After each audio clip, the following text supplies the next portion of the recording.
करायला पाहिजेत.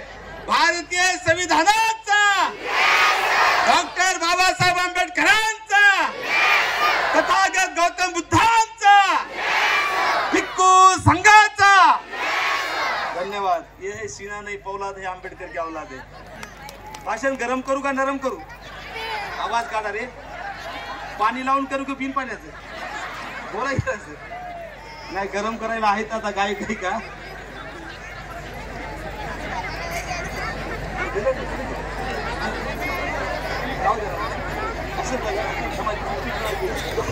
उड्या खाऊ गो 5 मिनिट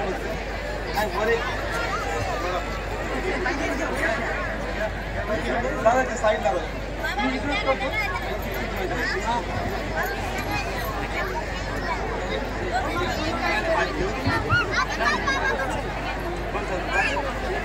एक 5 मिनिटात सर्वांनी सहकार्य करायचं. मला पहिल्यांदा या देशाच्या लाडक्या गायिका, स्टार गायिका, महिला मंडळ, एक तुम्हाला पहिल्यांदा हे क्लिअर करू इच्छितो, मी कसा आलो माहित आहे का? बघा आपल्याकडे पद्धत आहे, 10 किलो साखर घेतली की पत्तीचा पुडा फुकट त्याच्यावर, बरोबर आहे की नाही? ऍक्च्युली माझ्या बायकोचा कार्यक्रम मी फुकट आलो तिच्यासोबत. आता जसं चहावर साखरावर पत्तीचा पुडा म्हणल्यासारखं. रिअल सांगायला का दादा तर माझ्यावर प्रेमच आहे. विठ्ठल दादा झाले, शंकर दादा इथे सोन्यासारखी माणसं, तर माझी अवस्था आता त्या पत्तीच्या पुड्यासारखी आहे, साखरासोबत आल्यासारखी. असो, या देशाच्या स्टार गायिका,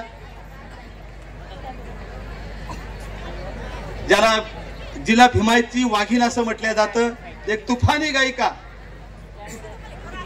दीदी अंजली भारती नागपूर, व तसेच जे तुफानी गायक आहेत राहुल शिंदे पुणे, या दोघांनाही विनंती करतो की या ठिकाणी त्याने लागली स्टेजवर यावं.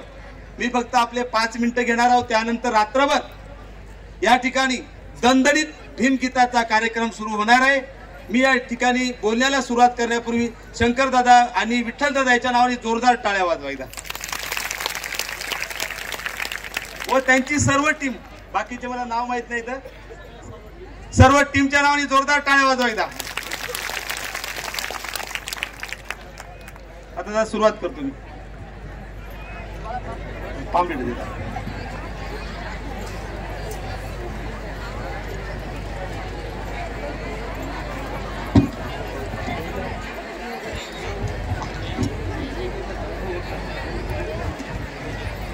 सर हॅलो, थोडं इकडे भाऊ, इकडे येता का जरा? थोडी शिस्त दिसली पाहिजे. या बसा जरा. दादा याला जागा दाखवा. दादा अमोल या जरा. शिस्त धम्म परिषदेला तरी दिसली पाहिजे. सर बसा, इथं बसा, खाली कुठे बसा, उभं राहू नका. इकडे मधामध्ये बसा, हे याच्यामध्ये सेंटरमध्ये. यायला त्याला वेळ आहे, यायला रात्रभर गाणी, आता टेन्शन घ्यायची नाही. ऐकू आलं का तुम्हाला मराठीमध्ये? हे इथं बसा ना, इथे इकडे या कवी, हे इकडे जागा आहे ना सेंटरमध्ये, रस्त्यामध्ये.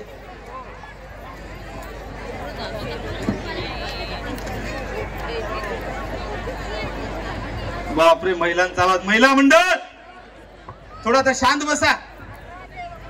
जगाला 2500 वर्षापूर्वी शांततेचा संदेश देणारे तथागत गौतम बुद्ध, बहुजनांचे राजे छत्रपती शिवाजी महाराज, क्रांतिबा ज्योतिबा फुले, राजर्षी शाहू महाराज, कोट्यावधी दलित पीडित बहुजनांचे उद्धारकर्ते, प्रकांड पंडित, भारतीय घटनेचे शिल्पकार, परमपूज्य डॉक्टर बाबासाहेब आंबेडकर, साहित्य सम्राट अण्णाभाऊ साठे, बिरसा मुंडा, वसंतराव नाईक व माता जिजाऊ भीमाई रमाई, पुण्यश्लोक अहिल्याबाई होळकर या सर्वच महापुरुषांना या ठिकाणी मी तिरवार वंदन करतो.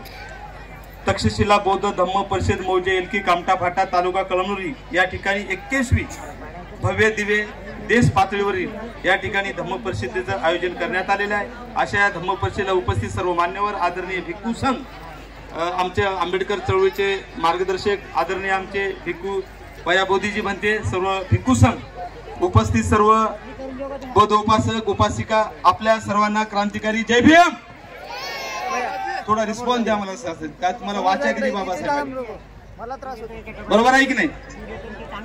आणि विशेष ज्यांच्यामुळे एवढा भव्य दिव्य ऐतिहासिक कार्यक्रमाचं आयोजन करण्यात आलेलं आहे, असे स्वागत अध्यक्ष संदीप दादा नरवाडे, शंकरदादा बगाटे अध्यक्ष तक्षशिला धम्म परिषद, विठ्ठलदादा पंडित निमंत्रक, ओमप्रकाश पाईकराव कार्याध्यक्ष, सुरेश घोडगे सचिव, बेगाजी घोडगे उपाध्यक्ष, राजेश नरवाडे व्यवस्थापक, भगवानदादा धुळे, रविभाऊ थोरात, सुनील वाडवे, बाबाराव थोरात, माणिकदादा पंडित, आनंदकुमार पंडित, सूत्रसंचालन श्याम नरवाडे, उपाध्यक्ष जितेंद्र पाईकराव, प्रवीण कांबळे, सुदर्शन पतंगे. आणि पुन्हा एकदा मला या ठिकाणी ऋषीराज का होईना शंकरदादा बगाटे, विठ्ठलदादा पंडित यांनी बोलले त्याबद्दल मी त्यांचे आभार व्यक्त करतो आणि मी माझ्या बोलण्याला सुरुवात करतो. बघा धम्म परिषद आहे. पहिल्यांदा माझं भाषण ऐकत असताना सूचना, जे 12च्या अवलादीचा असल, जे मनुवादी असल त्यांनी आवाज करायचा आणि त्याला विनंती करतो त्यांनी निघून जावं. एवढा सोन्यासारखा कार्यक्रम हे काय घालय ते मनुवादी अवलादीचं सगळ्या कार्यक्रमाचा सत्यानाश करते. मला माहित आहे बाबासाहेबांची अवलाद आई ही शिस्तीला फार महत्व देते. देताय की नाही? कशी शांत झाली नको म्हणायचं बघा. मनुवादी मला माहिती आहे शांत होता, याची आवडत ना तुम्ही तेवढा दिला जा. बघा या धम्म परिषदेचा उद्देश तुम्ही फक्त मी असा हात वरे केले की करणे आहे म्हणायचं. हात वरे केले क्या फक्त सर्वांनी करणे आहे ही सूचना फक्त बौद्ध उपासक उपासिका आंबेडकरी अनुयायी भीम सैनिकासाठी आहे, मनुवाद्यासाठी नाही. मनुवाद्याने अजिबात म्हणायचं नाही. फक्त बाबासाहेबांच्या औलादीने हात वरे केलं की करणे आहे म्हणायचं. म्हणजे या कार्यक्रमाचा हेतू लक्षात येईल. धम्म कार्यासाठी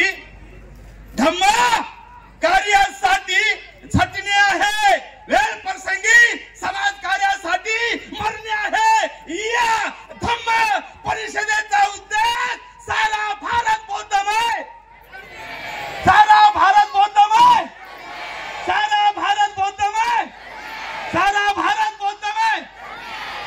तुम्ही काय रमायच्या लेखी नाही का? चांगला काढा की आवाज. सारा भारत बौद्धमय. तुम्ही शांत बसा. या भीमाच्या लेखी होता की नाही मला जरा डीएनए करू द्या. सारा भारत बौद्धमय, सारा भारत बौद्धमय. तुम्ही शांत बसा. सारा भारत बौद्धमय. क्या बात है. सीना नहीं पवला दे आंबेडकर क्या औलाद है. सारा सारा भारत बौद्धमय, सारा भारत बौद्धमय. क्या बात है. जय भीम. या ठिकाणी महाराष्ट्राचा लाडका राघू राहुलजी शिंदे साहेब तुफानी आवाज ज्यांचा यांचं आगमन झालं. जोरदार टाळ्यांनी स्वागत करावं. फक्त 5 मिनिट मी आपल्या सोबत शेअर करणार आहे.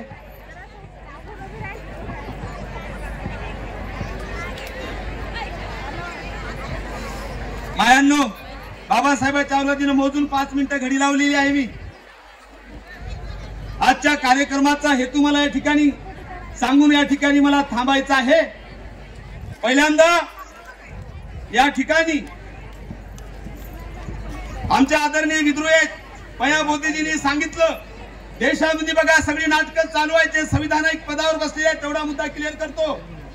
आणि काही बोलतात नाकात वारं घुसल्यासारखं. हे केंद्रीय मंत्रीने म्हटलं हे लोक पागल है. तुम्ही पागल आहात का? ओ बोला अमित शाह. हे लोग आंबेडकर आंबेडकर आंबेडकर कह रहे हैं. इतना नाम अगर भगवान का लेते तो स्वर्ग में जगह मिलती. स्वर्गात जगह मेल्यानंतर भेटते ना त्याच्या धर्मानुसार, हो की नाही? आम्हाला तर स्वर्ग नाहीच आहे का? स्वर्ग नर्ग हे फिकेला आम्ही 14 ऑक्टोबर 1956 साली लावला. तो म्हणाला आंबेडकर आंबेडकर कहते हे फॅशन आहे त्यांची. मायानो आणि बाबासाहेबांच्या औलादीनो मला सांगा बाबासाहेबांचं नाव घेणं फॅशन आहे का? आवाज. बाबासाहेबांचं नाव घेणं फॅशन आहे? बाबासाहेबांचं नाव घेणं फॅशन आहे? आणि फॅशन कशाला म्हणतात? बघा आमच्या राहुल शिंदेचे हेअरस्टाईल बघितली का? त्याला फॅशन म्हणतात. केसाच्या स्टाईलला फॅशन म्हणतात, कपड्याच्या स्टाईलला फॅशन म्हणतात. अमित शाह बाबासाहेबांचं नाव घेणं फॅशन नाही. काय आहे? तुम्ही फक्त बाबासाहेबांच्या औलादीनं हात वर केले की आंबेडकर म्हणायचं. अमित शहाला उत्तर या धम्म परिषदेच्या माध्यमातून बाबासाहेबांचं नाव घेणं फॅशन नाही तर काय आहे? मिला मौका तो मरेंगे वतन पर, सीना तान के कहेंगे धरती पर. अमित शाह एक बार नहीं, 100 बार नहीं, 1000 बार नहीं, जब तक जान नाम लेके रहे लेके रहेंगे, नाम लेके रहेंगे, नाम लेके रहेंगे. अरे आंबेडकर नाव घेणं आमचा श्वास आहे आणि श्वासाशिवाय माणूस जगू शकतो का? श्वासाशिवाय जगू शकतो? आपला श्वास आहे तो. म्हणजे पिसाळ्या कुत्र्यासारखे काही आले काय बोलायचं काही भान नाही. विषय धम्मपरिषदेचा आहे. एकच उदाहरण 2 मिनिटाचं सांगतो म्हणजे धम्मपरिषदेचा हेतू कळेल आणि मी माझ्या भाषणाला या ठिकाणी पूर्ण विराम देणार आहे. धम्मपरिषद कशासाठी? मला वाटते 2 वर्षापूर्वी वक्ता म्हणून या ठिकाणी होतो मी. सविस्तर तेव्हा भाषण झालं माझं. बघा एक मला उदाहरण आठवलं, अत्यंत महत्वाचं आहे, धम्माला अनुसरून आहे. हा माझ्या भाषणाचा शेवट आहे, शेवट. बघा धम्मपरिषद कासाठी?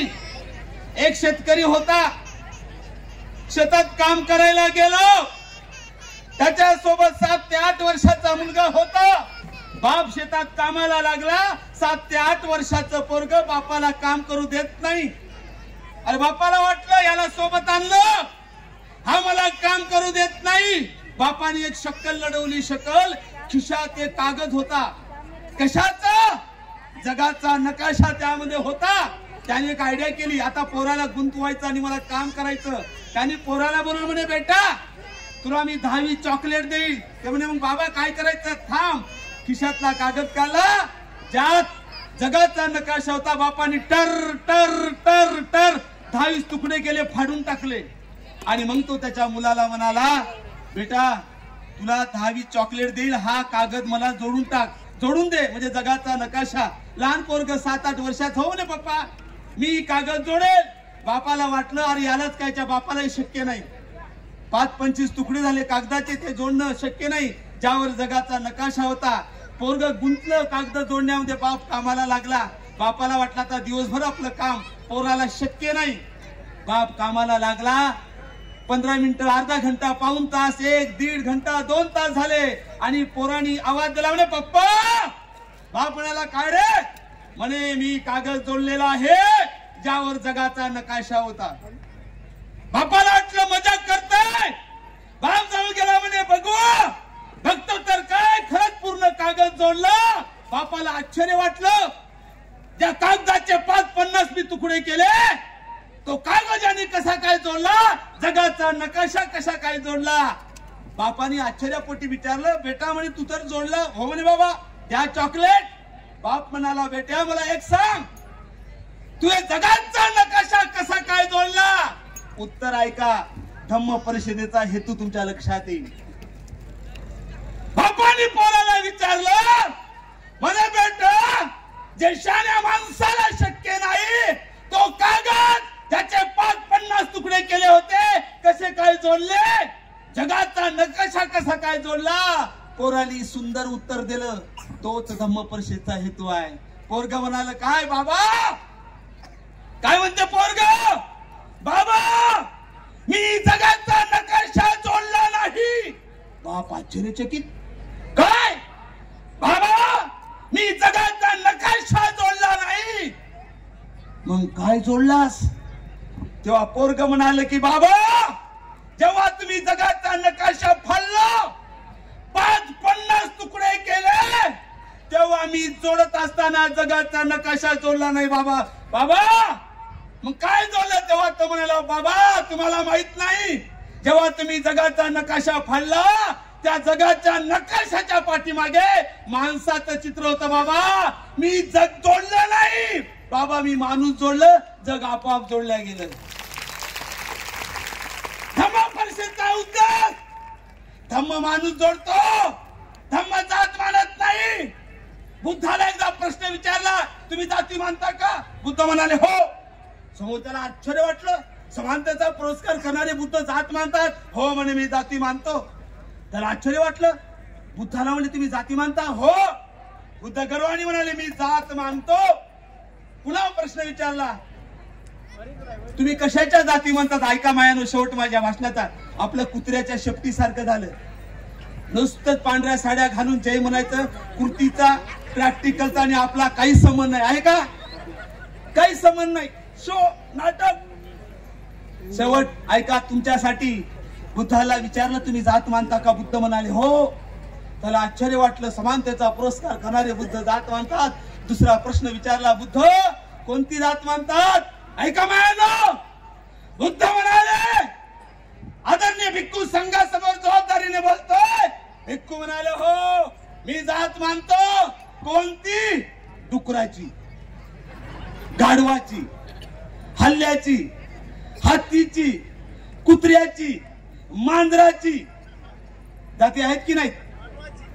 बुद्ध म्हणाले, मी हल्ल्याची, हत्तीची, घोड्याची, गाढवाची, डुकराची जात मानतो. तशीच मी माणसाची जात मानतो. माणसामध्ये जाती नाही.